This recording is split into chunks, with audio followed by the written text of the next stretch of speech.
So, hello everyone. My name is Anko Adoan. I'm an assistant professor at Delft University of Technology. And in this video, I'm going to present you my research on auto-encoded reservoir computing for turbulent learning. The work was done in collaboration with Professor Polivke from the Technical University of Munich and with Dr. Luca Magri from Imperial College London.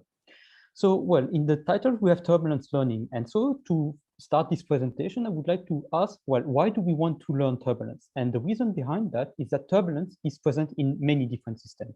The most emblematic application where we have turbulence is obviously the aircraft, where we have the fact that the flow around our aircraft is turbulent. Also, in weather forecasting or climate modeling, the flow in our atmosphere is also turbulent, as we see these complex patterns, these complex vortices in our atmosphere. And in the energy production sector, we also have turbulent flows which are omnipresent, for example, in the wake behind wind turbines in wind farm. And so these turbulent wakes that you see here will influence the performance of the wind turbines, which is placed further downstream. And so the ability to understand and predict the evolution of turbulent flows is of extremely high importance, as we can guess from all those different applications where turbulent flows are present. However, unfortunately for us, the prediction of turbulent flows is extremely challenging for a variety of reasons. The first one being that turbulent flows are extremely sensitive to any kind of perturbations, meaning that if you perturb the flow, you will end up with a very different evolution of the flow than what you would have if you did not perturb the flow.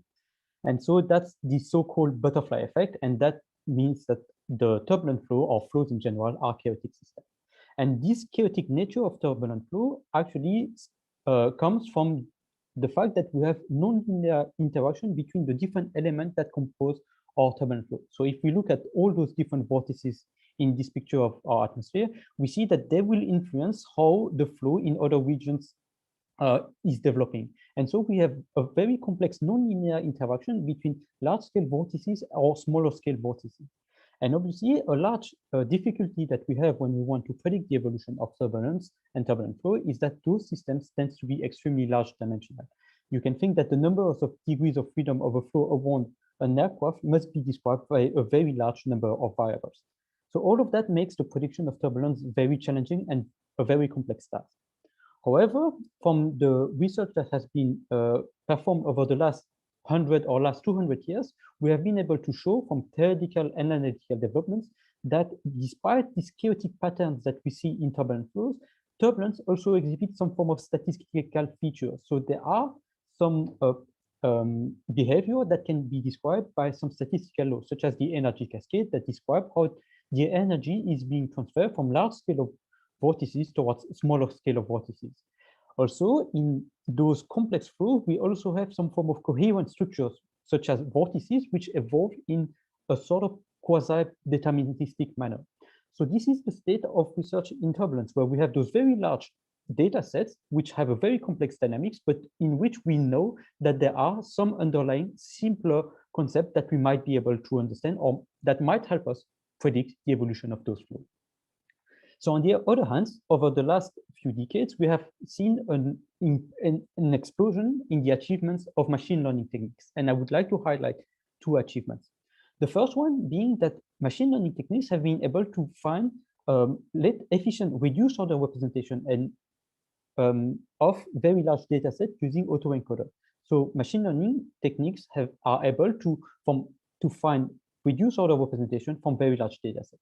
In addition to that, machine learning techniques have been shown to be able to learn the dynamics of chaotic systems using recurrent neural network. So now we see that we have two achievements of machine learning. The first one with autoencoders, that from very large data sets, they are able to find efficient reduced order representation, and using recurrent neural network, they are able to learn the dynamics of chaotic systems. So this brings me towards this question that I'm going to try to answer in this presentation. Can we use those advances in machine learning techniques to learn the dynamics of our turbulent flows? And so in the rest of this presentation, I will describe our framework, which is called the Autoencoded Reservoir Computing Framework, and show that it is capable of learning the dynamics of a turbulent flow. So, well, for the rest of the presentation, I will first describe our turbulent flow, so which is called the 2D Kolmogorov flow. After that, I will present the Autoencoded Reservoir Computing Framework, which is composed of a convolutional autoencoder and of an echo-state network. And then I will apply this autoencoded reservoir computer to learn the dynamics of my 2D Kolmogorov flow. And then I will finish this presentation by summarizing the results and outlining some perspective for future work. So what? Now about this 2D Kolmogorov flow. So the Kolmogorov flow is governed by the classical Navier-Stokes equation in their incompressible form, which are described here. The particularity of the Kolmogorov flow is that we have a harmonic forcing term here, which is defined here. So typically, to characterize the evolution of the Kolmogorov flow, we looked at three different quantities: the u velocity, which is the velocity in the x direction, the v velocity, which is the velocity in the y direction, and here the vorticity, which is just the curve of our velocity field.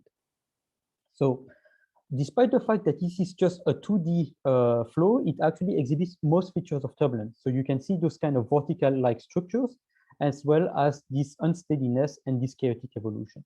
In addition to that, the advantage of the Kolmogorov flow for our study is that the regime depends on the Reynolds number and the harmonic forcing. So in this case, we are going to fix our harmonic forcing and look at the evolution of the Kolmogorov flow for different values of the Reynolds number here.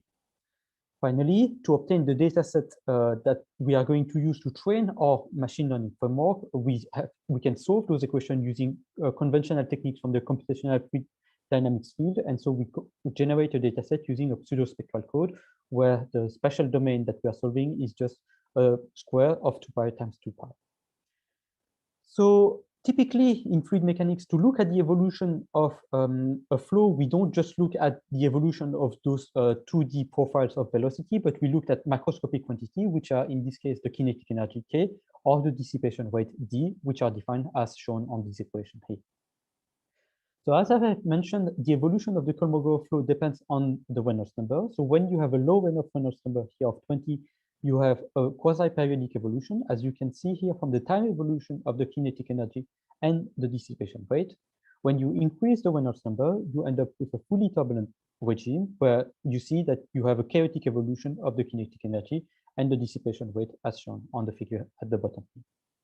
So these two conditions will be the two test cases that we are going to use, and we are going to try to learn the dynamics of those two conditions of the Kolmogorov flow. So now about the autoencoded reservoir computing framework, which is applied to learn these dynamics. As I've mentioned, it's composed of two parts, the convolutional autoencoder and the eco-state network. And this is how it is designed schematically.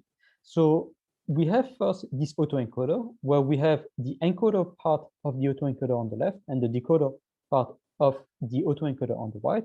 And as I've mentioned in the introduction, the role of the autoencoder is to find an efficient reduced order representation of my original data. So it receives here the original full flow state, and then as it applies multiple encoding layers, it decreases the dimension of my original data set down to a small dimension here. Then on the decoder side, we reconstruct the full flow state from this reduced order representation. So now in between the encoder and the decoder, we've added an eco-state network so that we can learn the dynamics of our full flow state in this latent space. So the role of the eco-state network is to time advance this latent representation of our flow so that then the decoder can reconstruct the predicted full flow state. So now more specifically for the autoencoder, so as I've mentioned, you have the encoding phase and the decoding phase. So you can represent those operations as general nonlinear functions that convert this original input data set down to a code C, depending on the parameters of my encoder. And then the decoder reconverts the code into the full flow state space. And we obviously want to have a code which is of a dimension which is smaller than the dimension of our original data. So the dimension NC of my code must be much smaller than the dimension of my original data set so that we have this information bottleneck that occurs. Obviously, now to train our autoencoder, we want to minimize a given quantity, and so we want to minimize our reconstruction here. So we want that the reconstructed full flow state by obtained from our autoencoder must be as close as possible to the original data set that we have.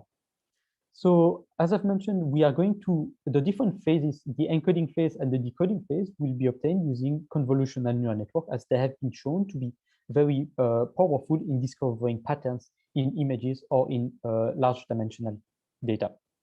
So now this role that the autoencoder plays is very close to a related field in reduced order modeling and in techniques such as the proper orthogonal decomposition technique, except that here there is no linear assumption which are made. So the role of the autoencoder can be to some extent seen as a general non-linear generalization of modal decomposition techniques.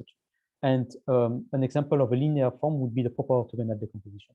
So here we have sort of this non-linear generalization. So we can hope that we have a better or a more accurate reduced order representation of my original data set.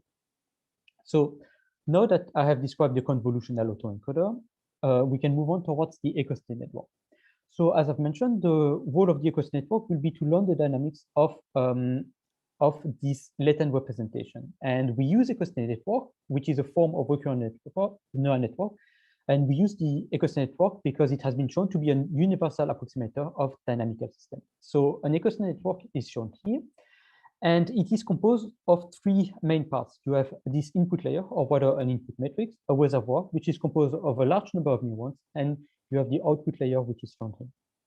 So the most important part in the ecostate network is the reservoir. So the reservoir is composed of a large number of neurons, which are randomly connected to each other and which are excited by this input layer.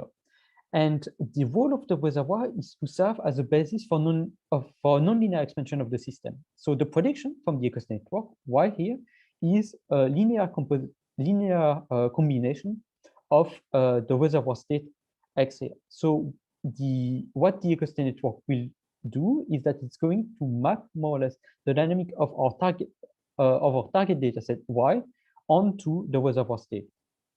Then in addition to that, the role of the reservoir is also to serve as a memory of the input. So the reservoir states are excited by the input, and the effect of this input propagates from neurons to neurons as time passes. And so there can be some time delayed effect, for example, of an input at a given time, as it will excite neurons later. This information from the input signal will stay in the reservoir for some time. Then, as I've mentioned, the way the ecostate network makes a prediction is by using a linear combination of the reservoir states. And one of the main advantages of the ecostate network compared to other recurrent neural network approaches is that we can train it very quickly with ridge regression, because the only part which is trained in an ecostate network is the output layer here. So the input layer and this connectivity matrix in the reservoir are actually initialized randomly, and they are not further trained. So now, more specifically, how do we initialize our ecostate network? So first, you have the input matrix here, which is typically a sparse or a dense matrix where all the different elements in where the non-zero elements, of the input matrix are initialized from a uniform distribution taken between minus sigma in and sigma in. And so this is how the different elements in the input layer are generated. So that indicates how many of those different neurons in my reservoir are actually being excited directly by the different components in my input signal. Then those reservoirs evolve according to these dynamics here, where typically a hyperbolic tangent activation function is used. And we see that the neuron state evolve according to the input signal U here, but they also depend on their previous states. And so the way they're related to their previous state or the state of the other neurons is by this matrix W, which is also a sparse matrix. So those neurons are generally only connected to a few other neurons. And we generate it again using a uniform distribution, ensuring that we have a spectral radius smaller or equals to 1. So that assures us that the reservoir will satisfy what is called the ecostate property. So the ecostate property means that the effect of an input signal will vanish in time as time passes. And then, as I've mentioned, the only part which is trained is the output layer that allows us to make the prediction from the ecostate network as a linear combination of the reservoir states. So now to train this output layer, we minimize the following error functions, which is based on an error based on the data and on the regularity of the WR. So now to solve this optimization problem, you can actually have an analytical formula called the ridge regression, which is obtained given the formula provided here on this slide. And in this formula, you see that there's a term gamma here. So this gamma is called the Tikhonov regularization factor, and it allows us to avoid large elements in W out, as you can see from the loss function. And that has beneficial effect, as it allows the eco-state network to prevent overfitting and also to improve the stability of our eco-state network. So, well, now this is in more detail the autoencoded reservoir computer approach used, where all the different parameters are provided here. And to train this overall architecture, these are the following steps. So first, we pre-trained our autoencoder using the Adam optimizer with the original data set that we have of the full velocity field. Then once we have pre-trained our full autoencoder, we can compute the code based on the original data set. So we just use the autoencoder. We just use the encoder part of our autoencoder to obtain this coded data set. Then after that, with this coded data set, we can train our eco-state network using ridge regression, so that now we have trained our eco-state network quickly using this formula presented in the previous slide. Now that we have pre-trained our autoencoder and the eco-state network, we can finally train all the combined architecture, so the autoencoder and the eco-state network together using the optimizer to further refine our autoencoded eco-state network. So this is the training procedure, and let's apply it now to try to learn the dynamics of our Kolmogorov flow. So here we see the evolution of the vorticity field from our original training data set and the one from the autoencoded reservoir computing. So in the figures at the bottom, in blue, you have the evolution in the training data set, so the actual evolution, and in red, you have the evolution as predicted by the autoencoded reservoir computer. So this is in the training data set, and we see that the autoencoded reservoir computer manages to predict the kinetic energy and the dissipation quite well as the vorticity field. However, we are more interested in whether the autoencoded reservoir computing can reproduce the evolution of those flows by itself. So and to assess that, we then loop our autoencoded reservoir computing framework so that it can evolve autonomously given some initial conditions. And so when we do that, we have the following evolution of the autoencoded reservoir computing approach compared to the actual evolution that we would obtain if we were to solve our Kolmogorov flow equations. So we see that the autoencoded reservoir computing more reproduce quite well qualitatively the vorticity field, and if we look at the evolution of the kinetic energy or the dissipation, we also see that it is able to reproduce quite well the evolution of the kinetic energy and dissipation rate.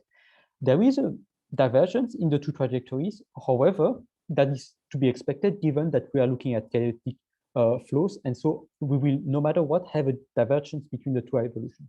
So rather than look at this time evolution, we generally look at statistical quantities, in this case, the time average velocity profile as predicted by the auto-encoded reservoir computing compared to the actual evolution that we have. And we see that quantitatively, the auto-encoded reservoir computing framework is able to reproduce this flow, the velocity profile extremely well. We can also look at higher order moments, such as the standard deviation of the velocity profile. And again, we see that the auto-encoded reservoir computing framework is able to reproduce this second order moment. Now, looking at a more complex case, so our turbulent flow, again, during the training phase, we see that the auto-encoded reservoir computer framework is able to capture the dynamics.